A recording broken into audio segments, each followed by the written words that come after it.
dalam video ini, tim ikut serta dalam proses pemanenan. Nah, di dalam proses pemanenan tidak sembarangan. Butuh persiapan dan alat-alat seperti yang digunakan oleh tim. Nah, yang pertama, menggunakan sarung tangan. Setelah menggunakan sarung tangan, kita wajib menggunakan baju lebah. Baju lebah ini fungsinya untuk melindungi tubuh dari sengatan lebah. Kemudian persiapan alat-alat untuk memanen, seperti alat untuk meletakkan madu, karet, dan pisau.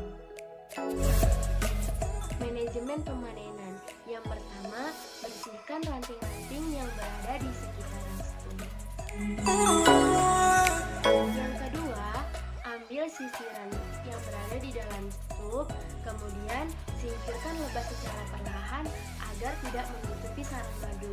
Nah, yang digunakan di dalam video ini sangatlah sederhana karena tidak menggunakan asap untuk menyingkirkan lebah-lebahnya.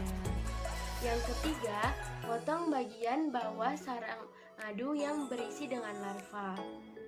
Kemudian, potong bagian atas madu dan letakkan di tempat madu. Yang keempat, ambil kembali madu yang berisi dengan larva, kemudian ikat dengan karet agar menyatu dengan sisiran dan letakkan kembali ke dalam stum. Nah, untuk membedakan lebah jantan dan lebah betina yang masih berbentuk telur sangatlah mudah. Lebah jantan yang berbentuk telur lebih menonjol dan seperti ada geriginya. Sedangkan lebah betina yang berbentuk telur itu halus dan tidak bergerigi. Manajemen perkandangan yang pertama ialah suhu. Jadi suhu di dalam stum hendaknya tidak terlalu cepat agar suhu stabil. Oleh karena itu digunakan kayu dengan tebal 2,5 cm.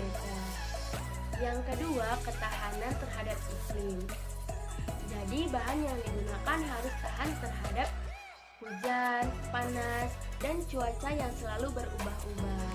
Yang ketiga, konstruksi.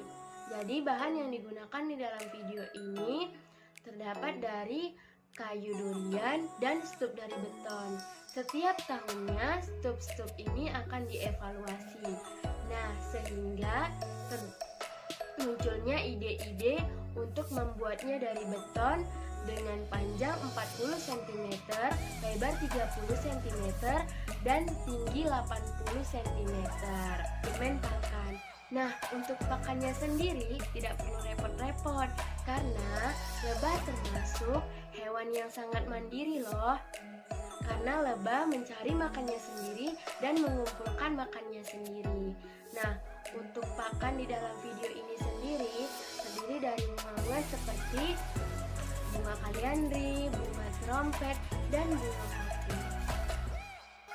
Manajemen pemeliharaan. Lebah memiliki sosial yang tinggi karena banyak memberi manfaat bagi manusia dan bagi tumbuhan. Bagi manusia, lebah memberi madu yang berfungsi sebagai obat alami untuk kesehatan.